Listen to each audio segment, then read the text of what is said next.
समर्थ मैत्रिणींनो, मी आहे प्रणिता आणि स्वागत आहे तुमचं आपल्या मराठी ब्लॉग चॅनलमध्ये, ज्याचं नाव आहे प्रणिताच ब्लॉग नाता आपुलकीचं। तर आजचा दिवस तुम्हाला सुखा समाधानाचा, आनंदाचा आणि अगदी मनासारखा जावो ही स्वामीचरणी प्रार्थना करते। आणि आत्ताच आले मी महादेवाच्या मंदिरातून, कारण सकाळी आंघोळ वगैरे केली, तुम्ही बघू शकता काहीच आवरलं नाही आणि फूल लावलंय मस्त चाफ्याचं।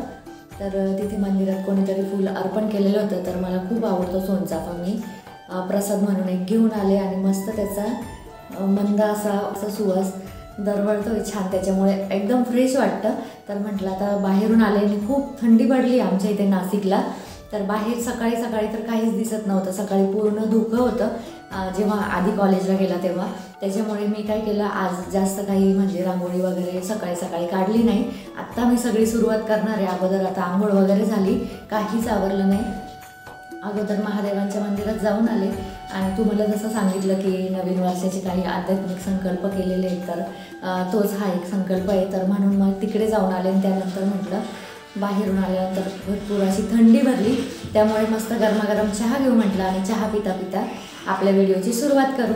तर सगळ्यात अगोदर माझ्या सगळ्या मैत्रिणींना गुड मॉर्निंग। आणि आता आपला व्हिडिओ चालू झाला आहे, कारण बाकी भरपूर कामं आहेत आपली दिवसभरातली, तर ती काय काय कामं आहेत, कशी कशी करणार आहे, कसं कामांचं नियोजन करणार आहे, हे सगळं मी तुमच्याबरोबर शेअर करणार आहे। पण त्यासाठी व्हिडिओ स्किप न करता पुढे नक्की बघत राहा। तर चला या तुम्ही पण चहा घ्यायला। तर बघा अशी होती आजची रांगोळी आपली। चहा वगैरे पिला आणि त्याच्यानंतर म्हटलं रांगोळी काढून घेऊ, कारण परत मग एकदा दरवाजा लावला ना तर घरातलं आवरायला बरं, म्हणून मग अगोदर रांगोळी काढली। म्हटलं चला तुम्हाला पण दाखवू रांगोळी। तर कशी आहे आजची रांगोळी मला कमेंट सेक्शनमध्ये नक्की सांगा। आणि ते झाल्यानंतर रांगोळी झाली आणि त्याच्यानंतर मी सगळं घरातलं आवरलं, म्हणजे झाडू, फरशी, त्यानंतर स्वयंपाक बाकी होता, स्वयंपाक झाला, स्वयंपाकाची भांडी, जेवणाची भांडी सगळं घासून झालं, कपडे धुवून झाले आणि त्यानंतर मी बसले गहू निवडायला, कारण पीठ कमी होतं, तर 2 दिवस गेलं असतं पीठ, पण त्या अगोदरच तयारी केलेली बरी म्हटलं। आणि त्यानंतर शनिवारी आमच्या इथे गिरण्या बंद असतात, तर मग शनिवार पण येत होता, म्हटलं त्याच्या आतच दळून आणलेलं बरं आपलं, म्हणून मग मी लगेच गहू निवडायला बसले। तसे गहू स्वच्छच आहे बरं का माझे, पण ना थोडी चाळणी मारून आणि हात फिरवून घेतला ना थोडा तर बरं असतं, म्हणून मग म्हटलं चला पहिले गहू निवडून घेऊ, कारण संध्याकाळी बाहेर जायचं होतं, तर त्याच्यामुळे अगोदर घरातली सगळी कामं जर केलेली असली ना तर बाहेर पण गेलं तर मग निश्चिंत मन राहतं, त्याच्यामुळे म्हटलं सगळं आवरून घेऊ स्वच्छ। आणि त्यानंतर मला ना माझ्या मैत्रिणीकडे पण जायचं होतं, गहू पण दळायला जायचं होतं, बरीच कामं होती आज, त्यामुळे मी गहू आता निवडायला घेतले आणि आता हे गहू निवडून अगोदर गिरणीत दळायला जाईल। आणि कपडे धुतले ना तर खूप ओले झाले होते, त्याच्यामुळे मग मी कपडे चेंज करून टाकले आणि गाऊन घातला, म्हणून तुम्हाला दळण करताना ना गाऊन दिसत असेल माझा। तर इथे बघा या दोघांचं काय चाललं होतं, मी ना वॉलपेपर मागवला होता, तर मला एक जी कडप्प्याची रॅक आहे ना माझी, त्याला वॉलपेपर लावायचा होता, खूप कधीची इच्छा होती माझी, पण आज मागवू उद्या मागवू म्हणजे रोज ऑर्डर करायचं विसरून जात होते, त्याच्यामुळे म्हटलं चला आता मी जवळजवळ 3 ते 4 दिवस झाले होते ऑर्डर करून, आणि ऑर्डर करून आणल्यानंतर पण हा 2 दिवस घरात तसंच पडून होतं ऑर्डर आल्याच्या नंतर, तर आज फायनली त्याला मुहूर्त लागला। तर ही दोघं बघा आता त्याचं मेजरमेंट घेतलं कडप्प्याच्या रॅकचं, आणि त्यानंतर म्हणजे ते काळं काळं दिसतं ना का कडप्पा आपला, तर म्हटलं तिथे काहीतरी असं स्टोनचं छान लावू, म्हणजे दिसायला पण सुंदर आणि आकर्षक दिसेल, आणि आपलं घर असं छोट्या छोट्या गोष्टींनी आपण सुशोभित करूच शकतो। कारण बघा आजकाल तर खूप सोपं झालं, प्रत्येक गोष्टीसाठी गावात जाणं वगैरे काही गरजेचं नाही, ॲमेझॉनवर किंवा मेशोवर बघितलं ना तर आपण सहज आपली एखादी गोष्ट सिलेक्ट करून ऑर्डर करू शकतो, घर बसल्या आपल्याला ती वस्तू येते, पण त्याच्यामुळे ना खूप सुखकर आणि सोपं जीवन झालं। पण एवढंच आहे की व्हरायटी आपल्याला जशी डोळ्याने बघायला मिळते, टेक्स्चर प्रत्येक गोष्टीचं, तर तसं नाही बघायला मिळत, एवढंच फरक आहेत का असेल काय तो एवढाच फरक। तर इथे बघा आता मेजरमेंट घेतलं आणि त्यानंतर हा वॉलपेपर ना खूप म्हणजे इतका शांततेत लावावा लागतो ना, कारण थोडा जरी त्याच्यामध्ये एअर गेली, बबल्स पडला ना तर सगळी फिनिशिंग जाते त्याची, त्यामुळे अगोदर मेजरमेंट घेऊन, आणि तुम्ही बघतच असाल किती हळूवारपणे साक्षी चिकटवते येतो, तर एकाने एकदम हळूहळू खाली ओढायचं आणि एकाने कपड्याने प्रेस करत जायचं, कपड्याने प्रेस करत जायचं।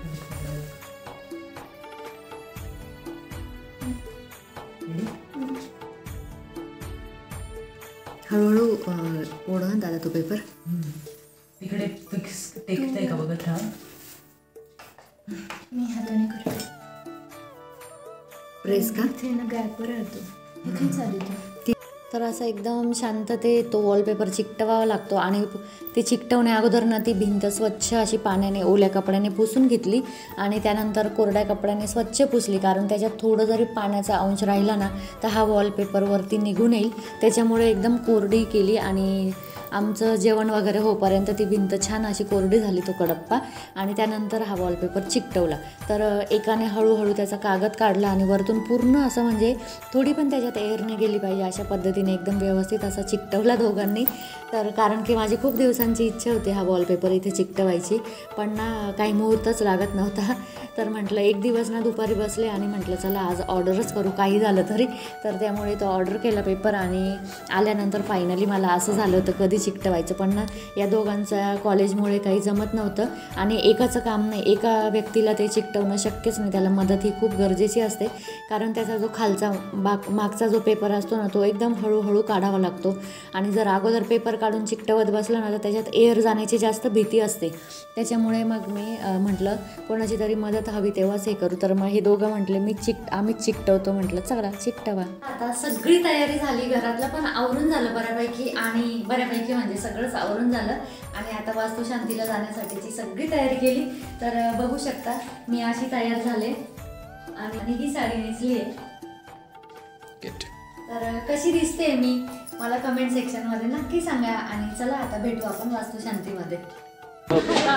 तर हा यश आमचा म्हणजे माझ्या मुलांचा आहे ना मधला पण फ्रेंड आहे आणि त्यानंतर आमची ओळख खास म्हणजे केंद्रातली आहे, कारण आम्ही सगळे एका ग्रुपमध्ये आणि हे युवा ग्रुपमधले आहे ना ते सगळे मला त्यांच्याच ग्रुपमध्ये घेतात. त्याच्यामुळे तर यशची घरभरणी आहे आणि यशच्या घराची आणि हे आहे यशचे दादा आणि यशची वहिनी आणि त्यानंतर त्यांना ओळखण्यासाठी मला पण ओळख झाली. तर आता यशला मी आपण गिफ्ट देते आणि त्यानंतर तुम्हाला पूर्ण घरामध्ये एकदा तुझ्या घराचा लुक कसा दिसतो ते पण मला कमेंट सेक्शनमध्ये नक्की सांगा. Thank you very much. आता आपण कसं दिसतं आतून त्याचा लुक. तर इथे बघू शकता तुम्ही आत्ता वेळ जी आहे ना ती लक्षात आली असेल तुमच्या, संध्याकाळची वेळ आहे आणि आम्हाला इथे एका वास्तुशांतीसाठी यायचं होतं. तर कोणाची वास्तुशांती तुम्ही म्हणाल तर हा यश आहे, यश कोठुळे नाव आहे याचं. तर हा आधी साक्षीच्या स्कूलमध्येच होता त्यांच्याबरोबरच, म्हणजे ज्युनियर सिनियर असं होते पण एका स्कूलमध्ये होते ते, त्यामुळे तिथली तर ओळख होती. पण प्लस आमची केंद्रातली पण खूप चांगली ओळख आहे, म्हणजे केंद्रामध्ये जे युवा मुलांचा जो ग्रुप आहे ना तर त्यामध्ये हा यश पण आहे आणि केंद्रामध्ये सगळंच काम जे आहे ना ते आम्ही सगळे मिळून एकत्र करतो. त्याच्यामुळे एकदम घरच्यासारखं छान असं आमचं बॉन्डिंग झालं होतं आणि त्याच्याच वास्तुशांतीचा आज कार्यक्रम होता आणि इतका बोलका स्वभाव आहे त्याचा, खूप सुंदर स्वभाव आहे. माझ्या घरातल्या पण सगळ्यांना त्याचा स्वभाव खूप आवडतो. तर मी तुम्हाला मला आमंत्रण द्यायला आलं होतं ना ती क्लिप पण मला सापडली तर जोडेल पुढे. त्यांनी आमंत्रण कशा प्रकारे दिलं, प्रचंड बोलका स्वभाव आहे त्याचा, त्याच्यामुळे ना स्वभाव असा पटकन त्याचा भावतो मनाला. आणि त्यांची आज वास्तुशांती तर म्हटलं चला तुमच्याबरोबर पण त्याचं घर कसं दिसतं एकंदरीत ते शेअर करू. कारण बघा जेव्हा आपण घर घेतो ना तर आपल्याला एक वेगळंच म्हणजे खूप मेहनतीतून आपण ती वास्तू निर्माण केलेली असते, त्याच्यामुळे ना तो पण इतका उत्साहात सगळं घर दाखवत होता. आता तुम्ही बघतच असाल मी त्याचा आवाज म्यूट केला कारण खूप प्रचंड गडबड चालू होती बाहेर आणि आवाज आजूबाजूचा जो होता ना तो खूप प्रमाणात येत होता, त्याच्यामुळे मी त्याचा आवाज म्यूट केला. पण तो ना जशी आपण होम टूर दाखवतो ना अगदी तशीच होम टूर दाखवत होता आणि तुम्ही त्याच्या म्हणजे चालण्या बोलण्यावरून तुमच्या लक्षातच आलं असेल की प्रचंड असा बोलका स्वभाव आहे त्याचा आणि असा स्वभाव असं कोणाला नसतो आवडत बरं. तर त्याच्यामुळे ना आमच्या घरात सगळ्यांना स्वभाव आवडतो, त्याच्यामुळे आम्ही अगदी सहकुटुंब सहपरिवार सगळे आलो होतो आणि इतकं त्याने सांगितलं होतं एवढं आज त्यांच्या इथे गडबड होती तरी पण ना त्याने मला 2 ते 3 वेळा फोन केला की तुम्ही आलेच पाहिजे बरं का, तुम्ही येणार आहे ना, मी तुमची वाट बघतो. म्हटलं चला आता थोडासा उशीर झाला होता आम्हाला घरातून निघायला, कारण तुम्ही बघितलंच घरात मला कामं पण भरपूर होती, दळण वगैरे सगळं करायचं होतं आणि माझ्या मैत्रिणीकडे मला एक काम होतं तर तिकडे पण जायचं होतं. त्यामुळे तर मग म्हटलं उशीर झाला ना तरी पण जायचंच आहे आपल्याला.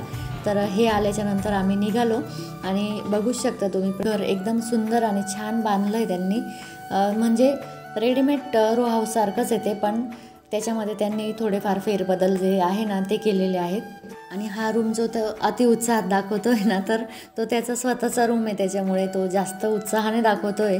म्हणून मग आता त्याचा रूम पण बघितला आणि त्यानंतर आता वरती. तर खूप सुंदर घर होतं आणि मोठे मोठे रूम होते. तर हा आहे टेरेस.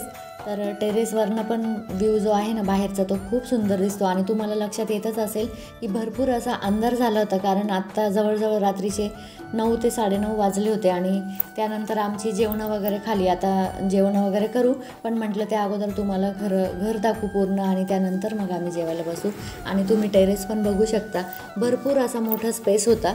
आणि जेव्हा पण आपण वास्तू घेतो ना, तर आपल्याला एक वेगळाच आनंद असतो, कारण प्रचंड मेहनत केलेली असते कोणतीही वास्तू घेण्यामागे. आणि त्या मेहनतीचं फळ जर इतकं गोड मिळणार असेल ना, तर ती मेहनत करताना पण आपल्याला काहीच त्रास वाटत नाही. त्यांचे पाहुणे पण बरेच होते. आता हे यशची मम्मी आहे, तर त्या बसलेल्या होत्या आणि मी आवाज बाहेरचा जास्त होता त्याच्यामुळे ना आवाज म्यूट केला. आणि त्यांच्या नातेवाईकांची भरपूर गर्दी असताना सुद्धा त्याने आठवणीने मला 2-3 वेळा फोन केला. मग आपल्याला तर येणं आहे. तर आता यानंतर आम्ही जेवण केलं आणि छान असे फोटो काढले. तर ते फोटो पण तुमच्याबरोबर शेअर करते आणि इथेच माझ्या व्हिडिओचा एंड करते. व्हिडिओ जर आवडला असेल तर व्हिडिओला लाईक करा, शेअर करा आणि ज्या नवीन ताई चॅनल बघत असेल त्यांनी चॅनल नक्की सबस्क्राईब करा. तर चला बाय आणि श्री स्वामी समर्थ.